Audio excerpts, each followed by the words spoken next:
আর second largest ISKCON আপনারা দেখুন যারা দেখেননি এখন।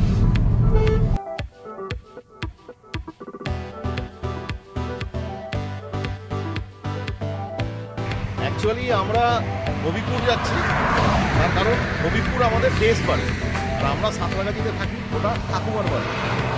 আর আরেকটা সব থেকে ইন্টারেস্টিং ব্যাপার হচ্ছে আমাদের দেশ বাড়িতে প্রায় 350-400 বছরের পুরনো কালী পুজো হয়। 12 মাসে 12টা আর পুজোয় একটা, মোট 13টা কালী পুজো হয়।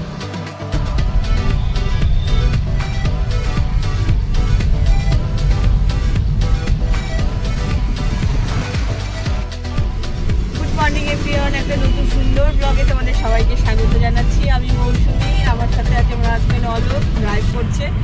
আজকে আমরা যাচ্ছি রানাঘাট। রানাঘাট থেকে ইস্কন হবিপুর যাব। হবিপুরে যে ইস্কন আছে সেটা হচ্ছে হবিপুরের ইস্কন অ্যাকচুয়ালি ওয়েস্ট বেঙ্গলের সেকেন্ড লার্জেস্ট, মানে মায়াপুর ইস্কন সব থেকে লার্জেস্ট, আর ওয়েস্ট বেঙ্গলের মধ্যে তারপরেই হবিপুর ইস্কন অনেক ডেভেলপ হয়েছে, অনেক বড় এরিয়া। তো আপনাদের হবিপুর ইস্কনটা ঘুরে দেখাবো। এখান থেকে স্টার্ট করছি, আমাদের সামনে থাকুন আর হবিপুর ইস্কনটা দেখতে থাকুন। অ্যাকচুয়ালি আমরা সাঁতরাগাছি থেকে স্টার্ট করেছি, আমরা দিল্লি রোডে আছি। তো দিল্লি রোড দিয়ে আমরা যাচ্ছি, কল্যাণী এক্সপ্রেসওয়ে ধরবো। কল্যাণী এক্সপ্রেসওয়ে থেকে একটু এগিয়ে গিয়ে ঈশ্বরগুপ্ত সেতু ক্রস করবো। ঈশ্বরগুপ্ত সেতু ক্রস করে খানিকটা এগিয়ে গিয়ে জিআইএস মোড় পড়বে। জিআইএস মোড় থেকে আমরা বাঁদিকে যাবো রানাঘাটের দিকে। এই হচ্ছে রুট ডাইরেকশন। তো চলুন আমাদের সাথে থাকুন। আর সেকেন্ড লার্জেস্ট ইসকন আপনারা দেখুন যারা দেখেননি এখন। অ্যাকচুয়ালি আমরা যেই রাস্তা দিয়ে যাচ্ছি, এই রাস্তা দিয়ে আপনারা যদি যান তাহলে আপনারা হবিপুর ইস্কন দর্শন করে ওই রাস্তা দিয়েই আরো 1 ঘন্টা ড্রাইভ করে গেলে কৃষ্ণনগর হয়ে আপনারা মায়াপুর ইস্কনও যেতে পারবেন। তো একসাথে আপনাদের হবিপুর ইস্কনও দর্শন হয়ে যাবে, মায়াপুর ইস্কনও দর্শন হবে, which will be a very good fact. ISKCON Mayapur আপনারা কানলা রোড হয়েও যেতে পারেন, মানে দুর্গাপুর এক্সপ্রেসওয়ে থেকে বইচি হয়ে কানলা রোড হয়েও যেতে পারেন, বা এই রোডটাও আপনারা ফলো করতে পারেন। অ্যাকচুয়ালি রানাঘাট হচ্ছে অলোকের দাদুর দেশ বাড়ি। রানাঘাট না, রানাঘাট থেকে দুটো রানাঘাট হবিপুর, মানে আপনাদের এটা হচ্ছে শান্তিপুর লাইন। শান্তিপুর লাইনে মানে ট্রেন লাইনে বলি, শিয়ালদা থেকে শান্তিপুর লাইনে রানাঘাটের পরে পড়বে কালীনারায়ণপুর, তারপর হচ্ছে হবিপুর। তো স্টপেজ হচ্ছে হবিপুরের স্টেশন আছে হবিপুর। এবার অ্যাকচুয়ালি দাদুর বাড়ি এটা, মানে আমাদেরও দেশ। দাদুর বাড়ি বললে ভুল হবে, অ্যাকচুয়ালি আমাদের দেশ। আমরা যে সাঁতরাগাছিতে থাকি, মানে সাঁতরাগাছি জগাছা থাকি, ওটা ঠাকুমার বাড়ি। হ্যাঁ, ওটা হচ্ছে ঠাকুমার বাড়ি। আমরা অ্যাকচুয়ালি ঠাকুমার বাড়িতে থাকি। আর দাদুর যে দেশ বাড়ি সেটা হচ্ছে রানাঘাট হবিপুর। আজকে আমরা সেইখানেই যাচ্ছি। আর রানাঘাট আমাদের বাড়ির কিছুটা সামনেই, মানে আমাদের যে দেশ বাড়ি তার কিছুটা পাশেই হচ্ছে রানাঘাটের যে হবিপুরের ইস্কন আছে, সেই ইস্কন মন্দির। চলুন আজকে ওখানে একটু যাওয়া যাক। অ্যাকচুয়ালি আমরা হবিপুর যাচ্ছি, তার কারণ হবিপুর আমাদের দেশ বাড়ি, আর আমরা সাঁতরাগাছিতে থাকি, ওটা ঠাকুমার বাড়ি। ঠাকুমা সিঙ্গেল চাইল্ড, আমরা ঠাকুমার বাড়িতে থাকি, মানে বাবার মামার বাড়ি অ্যাকচুয়ালি। আমাদের দেশ হচ্ছে রানাঘাট। রানাঘাট থেকে দুটো স্টপেজ পরে হবিপুর। রানাঘাটের পরে কালীনারায়ণপুর ট্রেন লাইন, তারপরে হবিপুর। তো আমরা সেই হবিপুরে যাচ্ছি, ওখানে আমাদের দেশ বাড়ি একটা দরকার আছে। আর আরেকটা সব থেকে ইন্টারেস্টিং ব্যাপার হচ্ছে আমাদের দেশ বাড়িতে প্রায় 350-400 বছরের পুরনো কালী পুজো হয়। 12 মাসে 12টা আর পুজোয় একটা, মোট 13টা কালী পুজো হয়। তো কালকে অমাবস্যা ছিল, কালী পুজো হয়েছে, প্রথমও আছে। এই প্রতিমা আপনাদেরকে দর্শন করাবো, আপনাদেরকে আমরা ইস্কন দর্শন করাবো। Second largest ISKCON in West Bengal, that is Habipur at present. Huge development, huge expansion. একটু রুট ডাইরেকশনটা বলি, মানে আমরা যেইভাবে রুট ডাইরেকশনটা ফলো করেছি সেই রুট ডাইরেকশনটা আপনাদের সাথে শেয়ার করি। আমরা দিল্লি রোড হয়ে মগরা ক্রস করে কল্যাণী এক্সপ্রেসওয়ে ধরলাম। কল্যাণী এক্সপ্রেসওয়ে থেকে একটু এগিয়ে গিয়ে ঈশ্বরগুপ্ত সেতু ক্রস করে কল্যাণী এইমস এর পাশ দিয়ে আমরা রানাঘাটের দিকে এগিয়ে গেলাম। আর রানাঘাটের দিকে এগিয়ে যেতে যেতে দেখলাম যে রাস্তার প্রচন্ড ইমপ্রুভমেন্ট হয়েছে এবং এই রাস্তা দিয়ে যেতে যেতে আপনাদের কোনো রকম কোনো অসুবিধা হবে না। ঈশ্বরগুপ্ত সেতু ক্রস করার সময় 10 টাকা টোল ট্যাক্স দিয়ে আমরা ঈশ্বরগুপ্ত সেতুতে উঠলাম। Drive was very interesting. পাশের ভিউগুলো অত্যন্ত সুন্দর লাগছিল, খুব ভালো লাগছিল। আমরা আস্তে আস্তে এগিয়ে গেলাম। আমরা ঈশ্বরগুপ্ত সেতু দিয়ে যাচ্ছি, তারপরে কল্যাণী এমস এর পাশ দিয়ে যাবো। এই রাস্তাটা অ্যাকচুয়ালি NH34 এর কানেক্টর। NH34 আপনারা কলকাতা বারাসাত থেকেও অ্যাভেল করতে পারেন। তো রাস্তাটা অনেক ডেভেলপ করেছে, অনেক রিনোভেট করেছে। রাস্তাটা অনেক চওড়া, 4 লেন রাস্তা। আপনাদের ড্রাইভিং এর ক্ষেত্রে কোনো অসুবিধা হবে না। আপনারা ফার্স্টে ইস্কন হবিপুর দর্শন করবেন, তারপরেই আপনারা চাইলে মায়াপুর ইস্কনও চলে যেতে পারেন। ওখান থেকে 1 ঘন্টা বা 1 ঘন্টা 10 মিনিটের ড্রাইভ, যেটা আই হ্যাভ প্রিভিয়াসলি মেনশন। আমরা কল্যাণী টাউনের মধ্যে একদম এসে গেছি। এই যে গেটটা দেখতে পাচ্ছেন, government of West Bengal public health engineering directorate Kalyani, এর পাশ দিয়ে মানে এর লেফট সাইড দিয়ে আমরা যাচ্ছি। এর লেফট সাইড দিয়ে খানিকটা গেলে একটা লেভেল ক্রসিং ক্রস করে, একটা না দুটো লেভেল ক্রসিং ক্রস করে কল্যাণী এইমস পড়বে। এবার কল্যাণী এইমসটাই NH34 কানেক্টর, আপনাদের NH34 এ কানেক্ট করে দেবে, যেই রাস্তা দিয়ে আপনারা এগিয়ে যাবেন একদম রানাঘাট তথা হবিপুরের দিকে। হবিপুর থেকে আপনারা তারপরে কিছুক্ষণ টাইম স্পেন্ড করে হবিপুর ইস্কনে টাইম স্পেন্ড করে আপনারা you can go if you wish towards ISKCON Mayapur. Left সাইডে আপনারা দেখতে পাচ্ছেন এটা কল্যাণী এইমস এর বাউন্ডারি ওয়াল। এর ভেতরই কল্যাণী এইমস। আর কল্যাণী এইমস এর এরিয়া ভাস্ট এরিয়া, এই ভাস্ট এরিয়া নিয়ে কল্যাণী এইমস। তো আপনারা যদি কারোর কোনো ট্রিটমেন্ট করানোর দরকার থাকে, you can come here for better treatment, for better option, Kalyani AIIMS. এবার অনেকেই এইমস এর নাম তো সারা ভারত জুড়ে, এবার আমরা কল্যাণী এইমস ওয়েস্ট বেঙ্গলের মধ্যে পাচ্ছি। এটা ভাস্ট এরিয়া নিয়ে হয়েছে।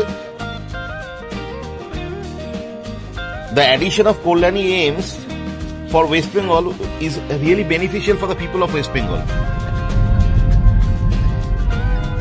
এই বলতে বলতে আমরা NH34 কানেক্টরের থেকে NH34 এ কানেক্ট করলাম। এবারে NH34 এ কানেক্ট করে যাওয়ার পর আপনারা শুধু একটু রাস্তাটা দেখুন, কিরম ডেভেলপমেন্ট হয়েছে, কি সুন্দর রাস্তা। আর একটা ইনফরমেশন যেটা বলার, যে এখান থেকে Habipur ISKCON is actually approximately 25 kilometre drive. 25 kilometre drive এখান থেকে হবিপুর ইস্কন। এবার রাস্তা এত স্মুথ, এত ক্লিয়ার এবং এতই সুন্দর রাস্তা যে 25 কিলোমিটার ড্রাইভ করতে it will take very less time. বেশিক্ষণ লাগবে না, 20 মিনিট বা আধা ঘন্টার মধ্যে আপনারা হবিপুর ইস্কনে চলে যাবেন এখান থেকে।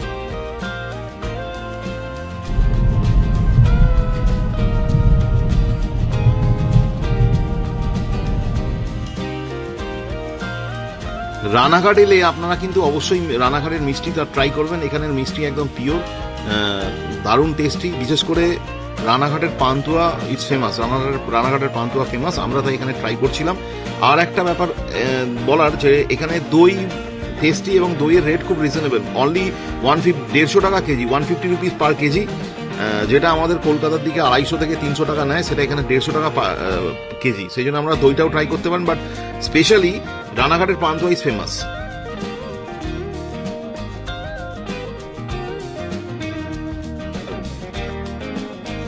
আমরা হবিপুর পৌঁছে গেছি। হবিপুর ইস্কন আপনাদের তো দর্শন করাবই, তার আগে চলুন আমাদের বাড়ির 250 বছর পুরনো কালী পূজা, কালী মূর্তি দর্শন করি। যে উল্লেখ্য, এই যে কালী পূজা প্রায় 250 বছরেরও বেশি পুরনো এবং পূর্বপুরুষরা স্বপ্নাদেশে এই কালী মূর্তি প্রতিষ্ঠা করেছিলেন। প্রত্যেক অমাবস্যায় দিন কালী পূজা হয়, আবার তারপরের দিন বিসর্জন হয়ে যায়। আর দুর্গাপুজোর অষ্টমীর দিন হয় মোট 13টা। আগেই বলেছি আমি, 12 মাসে 12টা অমাবস্যার 12টা, আর দুর্গাপুজোয় একটা, 13টা কালী পুজো হয়। এবং এখানে ঠাকুর দালানের একটা বিশেষত্ব আছে। দেখুন, ঠাকুর দালানটা পুরো মাটি, ঠাকুর দালানের মেঝেটা পুরো মাটি। তার আশপাশটা মা যেখানে আছে, এই মায়ের মেঝের আশপাশটা দেখুন মাটির, বাইরেটা কিন্তু সিমেন্টের। এটা একটা বিশেষত্ব। 12 মাসে যে 12টা কালী পুজো হয়, তার মধ্যে পৌষ মাসের কালী পুজোটা আমরা করে থাকি। পৌষ মাসের কালী পুজোটা আমরা অনেকদিন ধরেই করে আসছি। এবার চলুন হবিপুর ইস্কনটা আপনাদের ঘুরে দেখাই।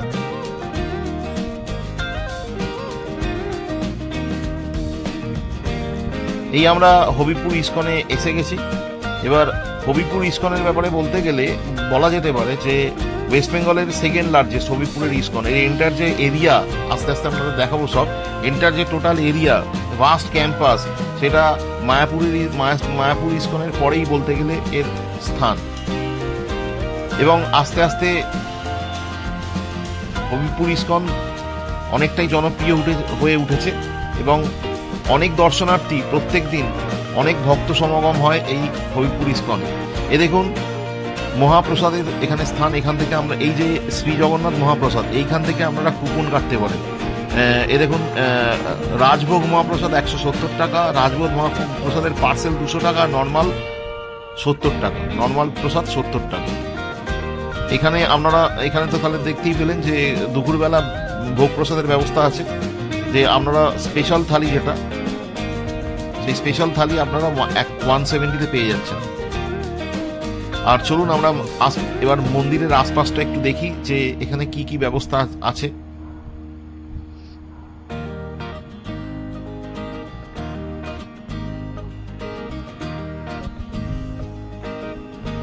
হ্যাঁ, এই হবিপুর ইস্কনে মন্দিরের পাশেই গেস্ট হাউস আছে। যেমন মায়াপুর ইস্কনে অনেক গেস্ট হাউস আছে, ওদের অনেকগুলো গেস্ট হাউস আছে, এখানে হবিপুর ইস্কনেও এক গেস্ট হাউস আছে, যেই গেস্ট হাউসে এসে আপনারা থাকতে পারবেন। চলুন গেস্ট হাউসটা আমরা এবার একটু যাই, গেস্ট হাউসের একটু তো দেখি। আচ্ছা, গেস্ট হাউসে যাওয়ার আগে এখানে যেটা দেখতে পাচ্ছি প্রসাদম হল অফিস, এখানে বসে প্রসাদ খাওয়ার জায়গা। আমি ভেতরটা করিনি, ওরা তখন ভেতরটা এই কারণেই করিনি, ভেতরটা ঢুকিনি, কারণ খাওয়া দাওয়া হয়েছে ওখানটা, ভেতরটা ওয়াশিং অ্যান্ড ক্লিনিং হচ্ছিল, সেই জন্য আমি ভেতরে ঢুকিনি।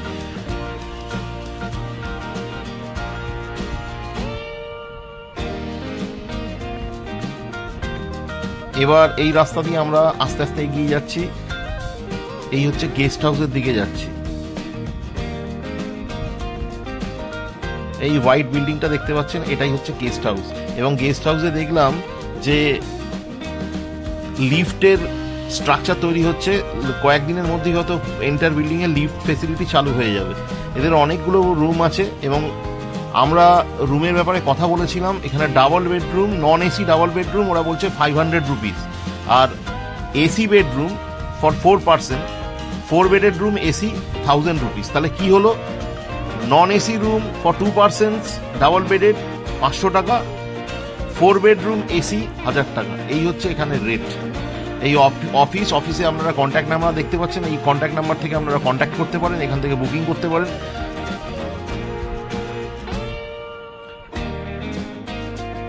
আপনারা যদি এখানে এসে কোনো একদিন বা দুদিন স্পেন্ডও করতে চান, তো আপনারা গেস্ট হাউস বুকিং করে এখানে থাকতে পারেন। The area is very good.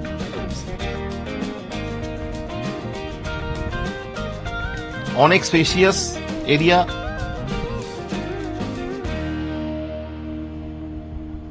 আচ্ছা, এবার চলুন, গেস্ট হাউস তো একটু দেখা হলো, এবার চলুন এখানে গোশালা আছে, একটু গোশালাটা আমরা একটু দর্শন করি।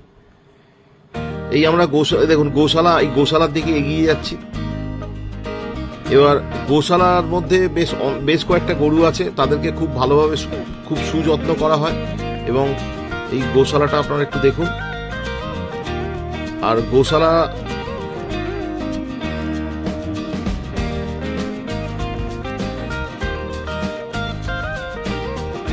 আচ্ছা এই তো গোশালা, এর পাশে একটা ছোট লেক আছে, যেখানে ভগবানকে নৌকো বিহার করানো হয়। এবার ভগবান বলতে মেন যে ব্যাপারটা আপনাদেরকে বলিনি, সেটা হচ্ছে এখানে জগন্নাথ বলরাম সুভদ্রার মূর্তি প্রতিষ্ঠিত আছে। জগন্নাথ বলরাম সুভদ্রা। আমরা আপনাদের কাছে নানা রকম ইনফরমেটিভ ভিডিও প্রেজেন্ট করার চেষ্টা করছি। আমাদের ভিডিওগুলো যদি আপনাদের ভালো লাগে, এই ভিডিওটা কিন্তু অবশ্যই একটা লাইক করে দেবেন। আর আমাদের পাশে থাকার জন্য, আমাদের সাপোর্ট করার জন্য অবশ্যই চ্যানেলটা সাবস্ক্রাইব করবেন। সবাই ভালো থাকবেন, সুস্থ থাকবেন। দেখা হবে নেক্সট একটি ব্লগে।